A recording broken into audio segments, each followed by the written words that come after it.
बर्फ से ढके एक खामोश गांव में महक नाम की एक प्यारी सी लड़की रहती थी, जिसकी आंखों में सवाल और दिल में गहरी खामोशी बसी हुई थी। वो अक्सर खिड़की के पास खड़ी होकर बर्फ को गिरता देखती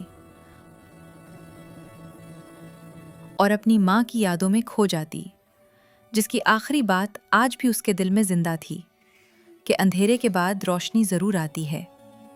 माँ के जाने के बाद उसका बाप भी खामोश हो गया था, मगर दोनों एक दूसरे के दुख को लफ्ज़ों के बगैर महसूस करते थे। महक रोज बर्फ में चलकर स्कूल जाती।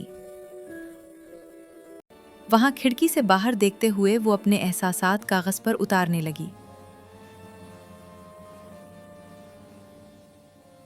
एक रात शदीद बर्फानी तूफान आया और उसका बाप घर वापस ना लौटा, तो महक ने खौफ के बावजूद उम्मीद का दामन न छोड़ा।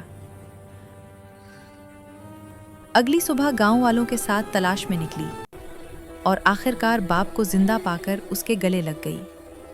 उस लम्हे खामोशी टूट गई, दिल करीब आ गए और महक ने जान लिया कि जिंदगी चाहे कितनी ही सर्द और मुश्किल क्यों ना हो, अगर उम्मीद का दरवाज़ा खुला रखा जाए तो हर अंधेरे के बाद रोशनी ज़रूर आती है।